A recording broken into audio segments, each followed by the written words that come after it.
Super PS. Super PS. Super PS. Super PS. Super PS. Super PS.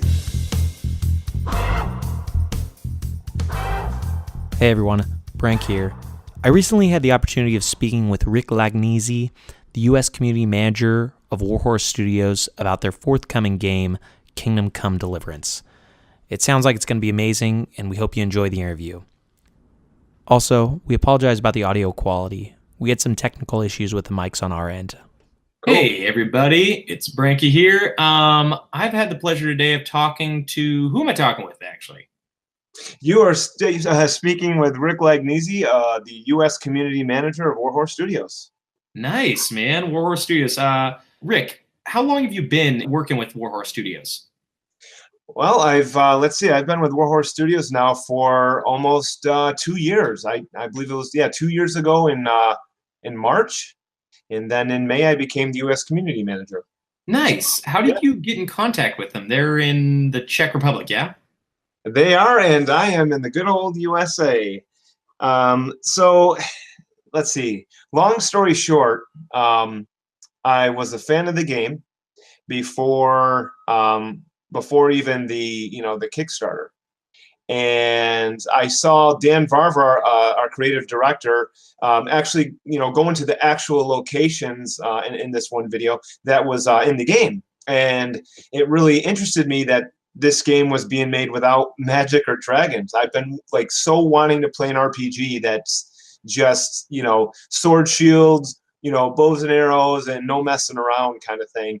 And it's the one game my brother-in-law actually told me that year of going to E3, where they were going to make their first appearance at E3, to check out that game. So here I am all excited to check out Kingdom Come Deliverance, and then all of a sudden, on Twitter, there was a post saying, "Hey, we need help setting up a party for our fans at E3. Who's going to help?" And I'm like, man, I'm like going nuts on my phone, like me.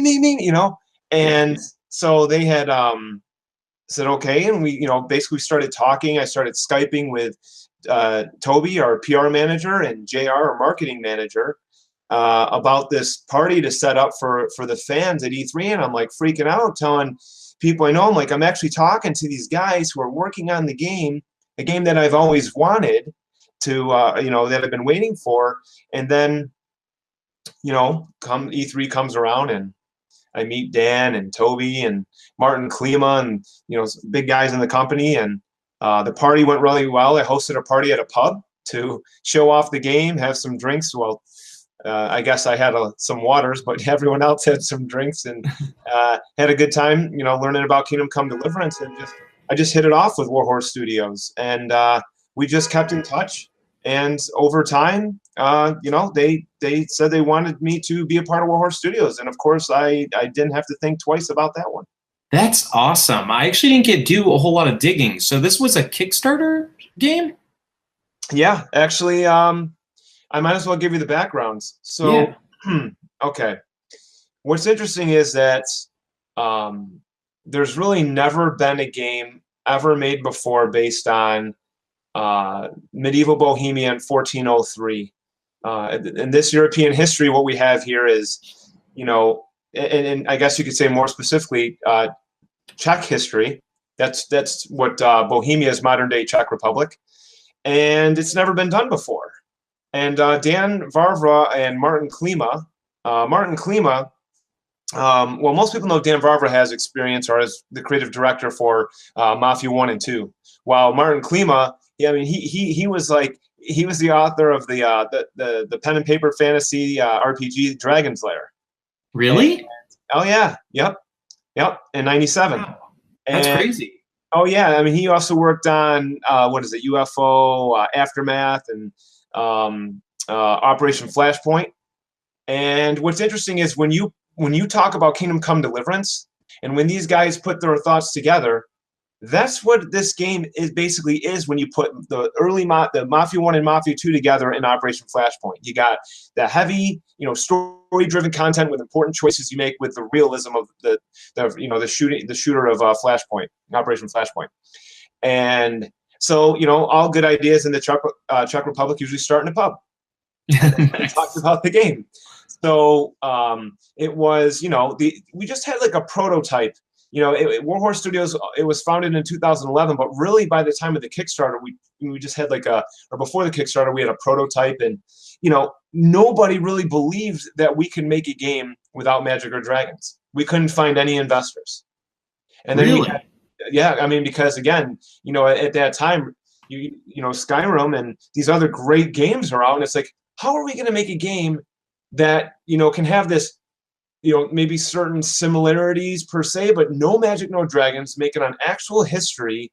And that was the theme of our Kickstarter, was Dungeons and no Dragons. So, but the one investor said, listen, what we need to do is let's do like a prove it thing. Like, let's see, our fans of the game that, they'll get behind us, and that this will be a game that we can make and go wholeheartedly into, right? So in 2014, we had just, basically a prototype of our game. And our goal was around 300,000 euros.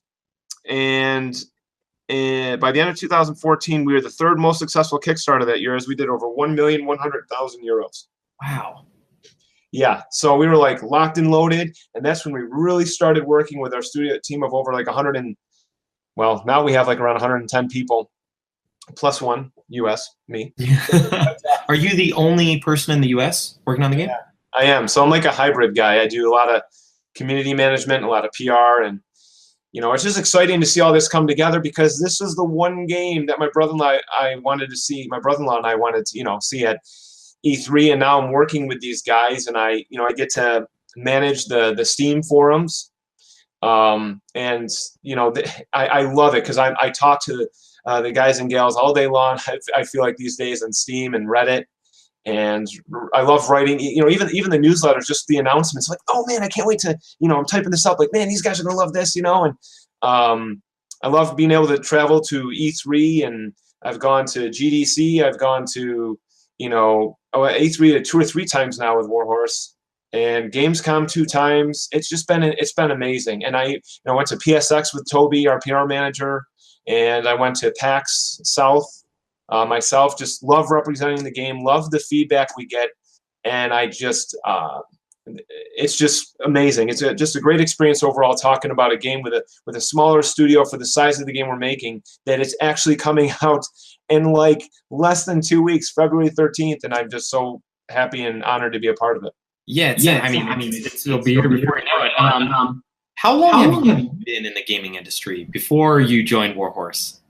So that's another thing, is this is always the interesting part, is I really was like trying to be like a wannabe journalist. I try to have like a team of 10 people and just try and see what angles worked, and had people write about different things, and I tried to lead a team, and we just kind of got to a point where I didn't even have, I don't know, I had to take a step back, because I'm like, man, I just don't see me being able to keep this going for a long period of time, and I just kind of stopped.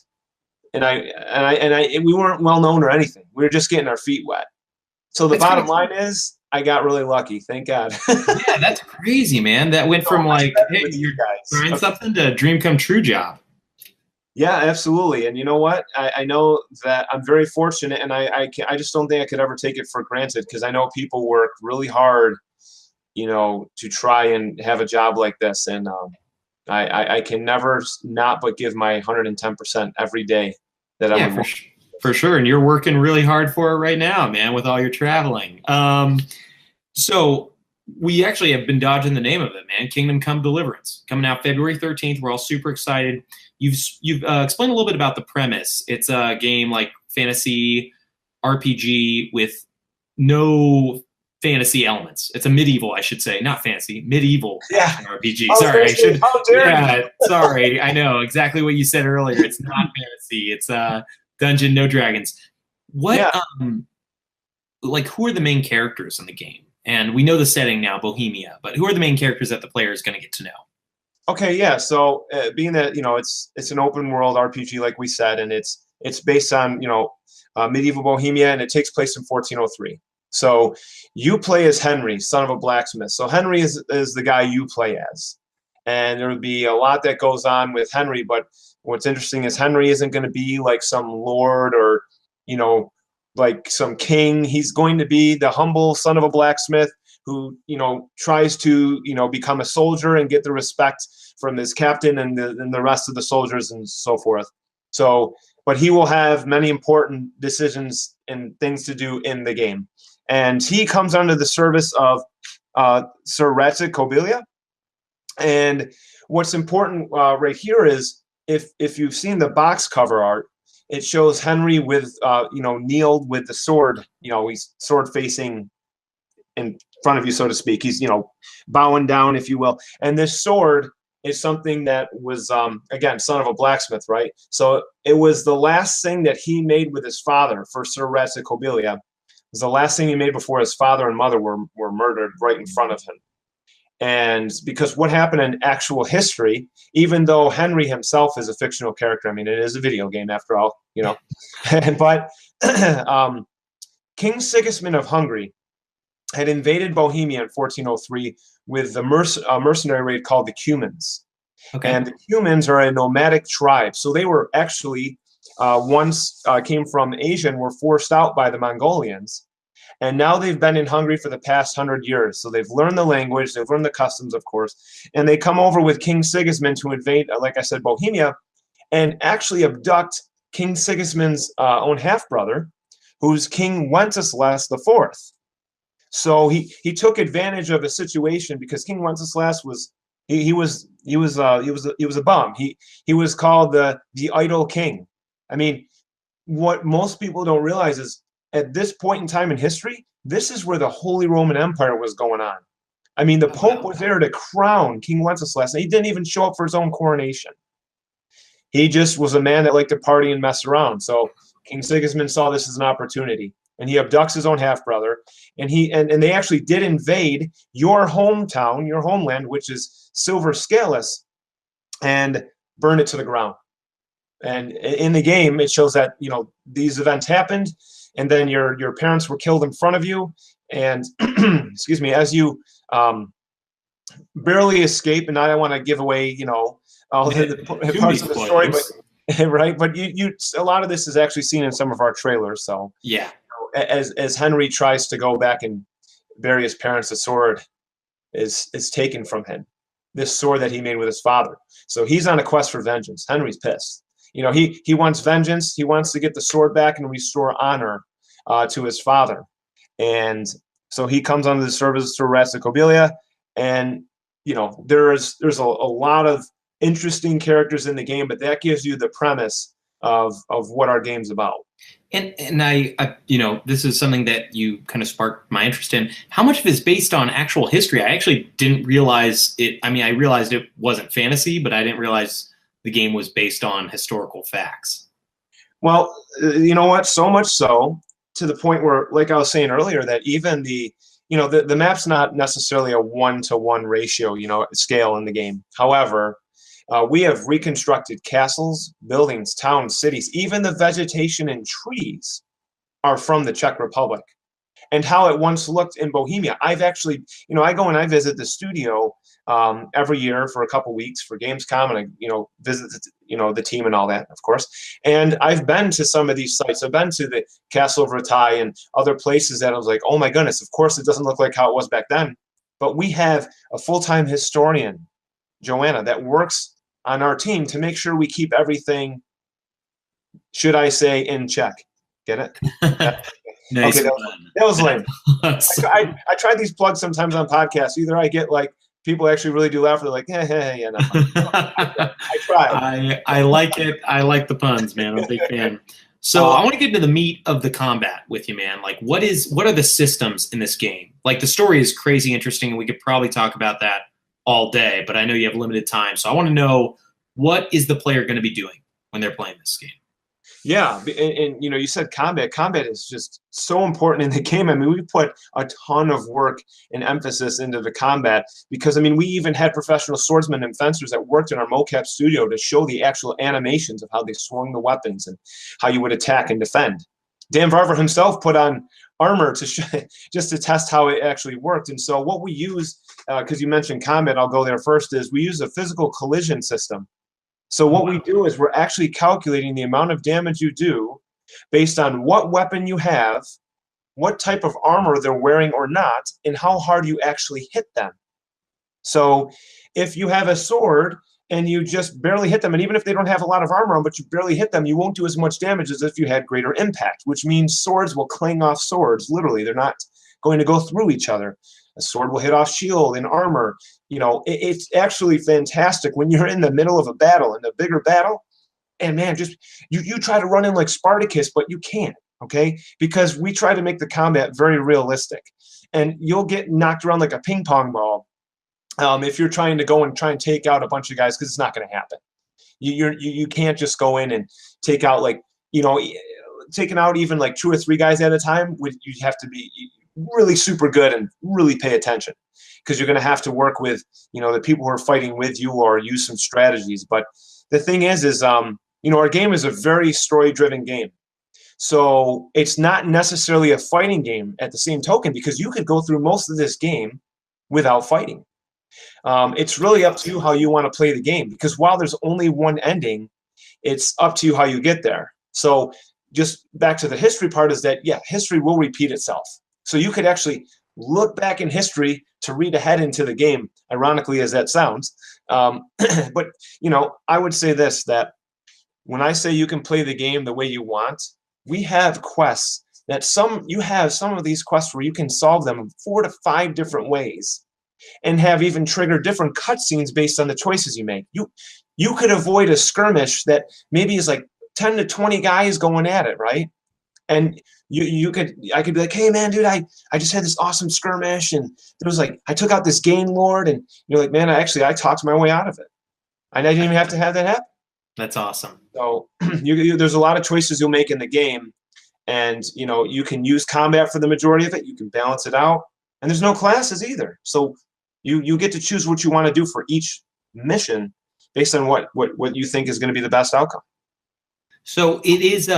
You mentioned like the gameplay, how you can choose any type of style. It is an RPG, right? We talked about this earlier on. It's definitely a role-playing game.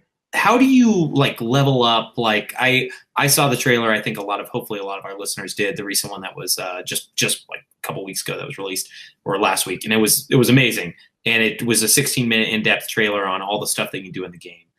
And some of those systems sound insane to me, like how you level up and stuff, like how much like they've improved upon previous systems, maybe, you know, originally introduced in like Skyrim or the Elder Scrolls series. But in case I'm wrong, like how do you like level up and get better and learn to charm your way out of fights? Yeah, great. That's a fantastic question, because our game involves a lot of role playing. So what you use is what you level up with. If you want to, you know, increase your fighting skills, well, then you're going to want to fight, of course. If you use, you know, there's even perks that you unlock too. So there's different perks based on what weapon you use, or based on your, you know, persuasion skills, intimidation, impression, and your, you know, of course, the speech skill. So it's really interesting, because the more people you talk to, you can unlock more skills for your speech, which unlock perks. For example, one of the things we showed off in some of our gameplay footage at Gamescom was that it's almost like a chess game when you're talking to some people, because you can choose, if, again, like I was saying, if you want to use your speech skill, or maybe you want to try and impress them with your speech skill. So, you know, if you're talking to a nobleman, you might want to wear the right clothes, because you can have a high speech skill, but what good is it if you're not wearing the right clothes, right? You need to fit in. Or what if there's soldiers around, or maybe there's someone you want to intimidate? Well, you might want to be wearing some heavy armor. Maybe you want to wear some blood, or wear some blood. Maybe you want to have some blood on your clothes, or not clean it, because you can clean your clothes. So keep them dirty, keep them all, you know, ruffled up, so you can intimidate somebody. But what's interesting is they have skills too. That's where the chess game comes in. And if you level up your speech skill enough, you might have a perk where you can actually unlock to see their skills to have a little bit of a head start. Oh, that's awesome. Yeah, and this is really a video game. As realistic as we make the combat, you can get these perks that will help give you advantages as well to make it more, where we give you that challenging perspective and that fun perspective, and we put them both together, and it makes for some really intense combat.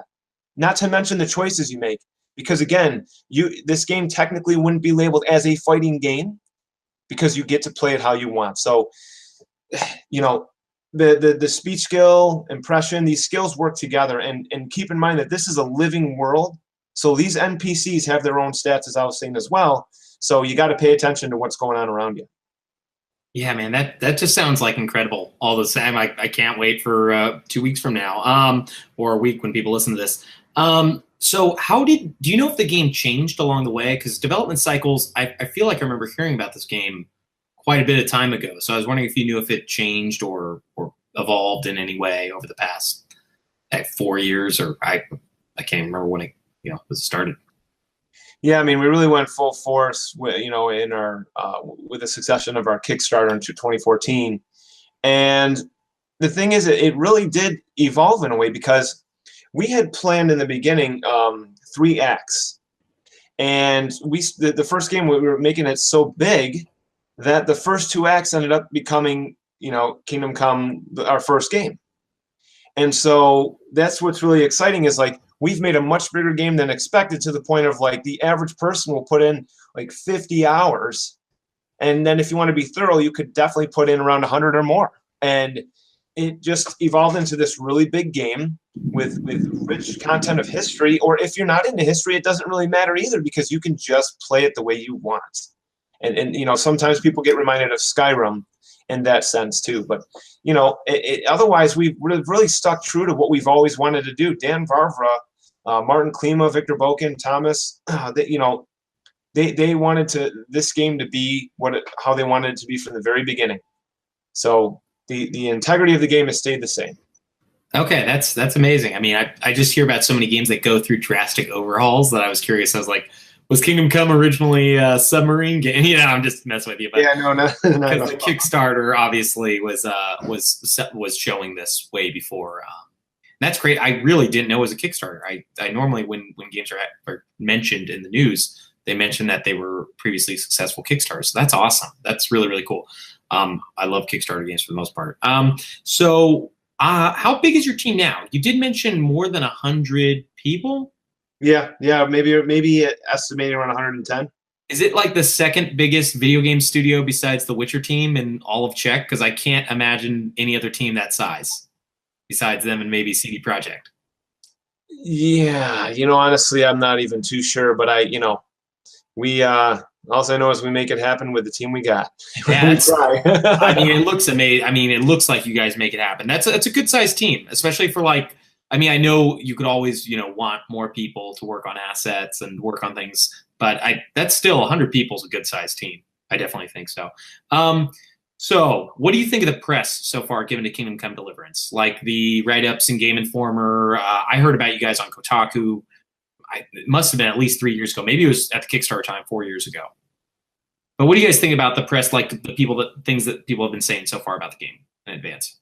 Yeah, so we've visited a lot of journalists and bigger companies, smaller companies, and the thing that we care about the most is just obviously what we hear from the fans, what we do as a studio, and then with the press, it's like what we've actually felt like we've gotten really good feedback. I really like it when someone mentions something about, like, even for example, if they're saying, I don't know, something about like the length of the game or the history, and maybe they have concerns about like we'll say like the fun of the combat. I'm like, oh wow, they don't even know about the perks yet, or like the leveling up, and like, because we haven't shown like a ton of what the perks can do in the game. I'm like, oh my goodness, I almost want to spill all the beans, but I don't want to ruin it, and like, so the feedback even from the press, man, it's been great.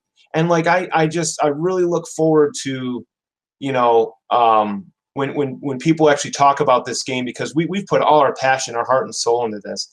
And you know what? More than anything else, we just hope that everyone enjoys it as much as we have enjoyed this journey, and we believe that's going to happen because we've already gotten such good feedback and support from pretty much everyone we've talked to. And you know, as far as you know, there's no such thing as 100. Let's be honest here. There's no such thing as 100% perfection, but in our minds, we're putting 100,000% into this. And so we know that when we're confident enough that we're going to see a very good product, and we're going to see a lot of people happy about our game. Oh, for sure. And I think it's definitely, you guys chose a great time to release in February. It's definitely the game that I'm waiting for in February, the biggest release I can think of by far. And that's I mean, high praise considering there's a bunch of big franchises that are releasing their games in February as well. But you did choose a good time, beginning of the year. This is when The Witcher 3 debuted and a bunch of other games, and it's a great time for people to sink into a really big open world experience. After the game's released, which is still going to be about a week out from when people start listening to this, what are the future plans that you guys can discuss? Do you guys have any plans to port it to anything, maybe Switch? You guys have updates, DLC, anything that you guys can talk about? Well, I'll at least say this. I mean, we have a really solid relationship, very solid relationship with Deep Silver, because they're our publisher. And so, we together with Deep Silver will talk about DLC and things after release. I mean, okay. People who found our game know that we are definitely going to have DLC. Okay, cool. So I didn't want to press you. I just wanted to check, see what you guys could say. No. I can just tell you that we're going to be supporting this game for a long time, and stay tuned. Yeah, that's going to be awesome, man. Okay, so before we stop talking about Kingdom Come, and I have just a few questions at the end, is there anything else you want to say about it? We'll also, mention the release and stuff at the end. But is there anything else that we didn't get a chance to talk about that has you, super excited that I was like, oh, man, I just breezed over? Well, boy, where to start or where to finish, and try and keep it simple. Basically, with Kingdom Come Deliverance, being able to choose how you play in an open and living world that responds to the choices you make really makes you think about every move that you make because we have a crime system that's pretty in depth, and you need to pay attention. That's one thing actually that I could just maybe even give you an example of something in the crime system, because it's been coming up a little bit on some podcasts. So maybe if you don't mind, I can just say for sure. I'd love to hear about it. Well, because there was one kind of funny thing, because we've tested this, tested that, and when you're in these certain cities and towns are close by, people talk in the game, all right? And you have a reputation with individuals or with merchants, with guards, soldiers, people in the town, not just for the whole city is, here's your reputation for the city, so everyone's going to love you. No, some people might hate you. You know what I mean? But what's interesting is, if you go to a nobleman and you were to take steal his necklace or something, right? And then you go and you try and sell it somewhere, and you try and go to another town. Well, if this other town, then you go to a merchant and sees that you're trying to sell this necklace, and they see it's maybe from Ratai or something, and it's something of great value. And then they see you in some really crummy clothes, and they're like, where did you get this? This, I recognize this. And then they get suspicious, and they might call the guards on you. And you think you're free because you went to another town. Well, in this game, you're not just going to be able to, think you can do something and get away with it, whether that's even murdering someone, kill someone, or stealing something. Because even if you do get away with something, prices might go up in the shop. Merchants might have a sword on them or some kind of weapon because they're suspicious. Maybe they didn't see you, but they know that something's going on. You might see more guards in the area. We've talked about with the combat how you don't have to always resort to fighting, but also certain enemy camps you can sometimes sneak in, poison their food, burn up their arrows, sabotage, and it's just the funny aspect. While there is a one ending, there's going to be so many different stories to tell that you and I could probably have about 20 to 30 different stories playing the same game with one ending. Yeah, the emergent gameplay aspects sound incredible. The idea where so much different stuff can happen to one or to two different people playing the game, that sounds like it could essentially almost be a different experience entirely. the funny part of it is, you know, for people who like to be completionists and like to trigger every cutscene or every this or that, it's not going to be possible in one playthrough, because you're going to have to make choices that you got to stick with. Yeah. And, you know, even the saving in the game, you know, you can't just save it. There's not going to be like okay, save 10 seconds. I'm not saving another 30 seconds. You know, it saves when you sleep, you're at an important part in the game, or if you drink, shave your schnapps. So if you drink, and you have to, you know, make sure you have that on hand. So how plentiful are those, by the way? I watched the video, I talked with a friend about it, and I am one of those terrible players who does save scum my way through a lot of things where I'm, you know, obviously it doesn't need to be like every single minute you find a savior schnapps or you can purchase 1 million of them, but it would be nice to know, like, do you know if there's a decent amount of them in the game? So you're not like, oh, there's a camp, but I can't ever use this because I only have 4 of these, you know, like a camp of bandits, and I don't want to risk taking them on. I mean, you know what? You can find your way around. I know that people will want to have guides of where the shaver schnapps are. You know, it'll be kind of funny, and I think that, you know, you build up enough groschen, and you know, you'll be able to get. Well, you'll see. You'll see. Okay. I won't pressure you on that. Well, then we'll bring a little bit up about Kingdom Come at the end, but I want to ask you a couple questions. Like, you know, 2017 was a crazy year for gaming. It sounds like you've been working on this stuff nonstop. But what's a favorite game of yours that you played recently? Let's see here. It's a tough one because, you know, I actually have 5 children, and been married now for over 15 years. And my point with that is, I've only been able to play so many games, and there's still some that are on the back burner that I want to get to that might have been my, you know, favorite game of the year. So with that said, last year, Dark Souls 3, I love Dark Souls. I love dying, kind of. Yeah. You know, I love the challenge. I played through Neo, just Neo beat that like a month ago. Yeah, and I gotta say though that the game that I just really enjoy playing, and I've always loved him, is Ghost Recon. I love. Oh, you played Wildlands? Games. Yeah, I love Wildlands. Matter of fact, I had the opportunity to go and hang out with the creative director for Graw 1 and 2. Oh. He was the creative director for one of them. The other one, he was like a lead, and it was an amazing. I was like, you realize that's like my favorite of all time, like Ghost Recon series.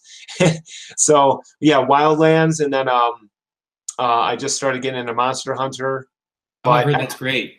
Yeah, it's a lot of fun. I wouldn't like it if I was by myself, though. I think it's a game you got to play with other people, in my opinion. What else? But I still have Horizon I need to play, Zero Dawn. I still need to play Uncharted. I haven't even gotten to Gears of War 4. My goodness, I don't know if I'll ever be able to keep up. I have The Witcher I still got to play. Well, I mean, we have a couple guys on our podcast that have families, and I'm married as well. And it's hard to find time with family life, but I would say if you ever end up finding yourself with a Switch, definitely check out Breath of the Wild. That is, even if you're not a big Zelda fan or Nintendo fan, I think it might be something that you'll dig. Stop right there. I've put in about 150 hours into Breath of the Wild. Okay, good. Oh, no joke, man. Zelda is overall my favorite series. Has to still be The Legend of Zelda. It just has to be. Yeah, and I play Mario Kart with the kids. We have Mario the Odyssey. Yeah, we beat that. So, oh yeah. Well, it sounds like you got a decent. You have a good amount of games you got to play from 2017. You missed out on a few, but man, I mean, those Breath of the Wild, Ghost Recon, Neo. I mean, those are some good games, man. So you got to at least get to play some of the greatest hits. Absolutely. Oh, and Cuphead. My kids. Oh, that's amazing. Yep. Oh man, you pretty much played our Game of the Year list last year, which was like Cuphead, Breath of the Wild, Mario Odyssey, and Hellblade. One of the guys on our group really loves it. So I want to play that one too. I've heard it's amazing. Okay, so we got to talk a little bit about how you got in the game industry. But one of the things I love asking people I get a chance to interview is, what's like a word of advice that you can give for anyone who's interested? They don't have to be interested in game development, but just somebody who's interested in getting into the games industry, whether it's on like community side or development side or any way that they can just be a part of it. Because I know that's something that a lot of us love and would love to be a part of. You know, honestly, and I have no problem saying this, I'm not your prototype for someone who, you know, should be in the gaming industry based on credentials. Oh, sure. I mean, I have done really well in, other jobs that I've done, like, especially in like regards to sales or management. And because of that, the skills that I've learned in life led to this moment. And if you want to make it in anything in life, you can't worry about what others think about you, meaning whether they think you're qualified or not. When you go in and do anything, you have to be 100% confident in yourself. Because if you're even just 90% confident in yourself, it's not enough. It's not a matter of ego. It's a matter of that you believe this is where you belong. And if you believe that, then the company that you're interviewing for or trying to work for is going to have a good chance of believing it if you do. I mean, you can have a degree, but something about a degree is that doesn't equate to experience necessarily. And yet, at the same time, if you don't have experience, all I got to say is it comes to drive, because I told you, I was in the right place at the right time, and I wasn't just I was a fan, but there's a lot of things in life that I use to work with this job, and I just like to be a very passionate person in general. So you need to be passionate. You need to have that motivation that you can't give up. You gotta, I don't want to say fake it till you make it, but you gotta really believe in yourself, and you just never stop. I mean, anything in life, I can't say it enough, because I didn't have all the not to be insulting, but so-called qualifications. Well, I think it helps that you're a super affable and really nice guy, as well as well-spoken. I was about to say self-spoken, which doesn't mean anything. Well-spoken. So, I mean, that's a huge sell. I think the company, once they met you, realized like, hey, this is somebody that we want as part of our team, and somebody who can relate to the U.S. audience. Because, I mean, when I was talking to them, they're like, hey, we're 15 hours, different time zone. This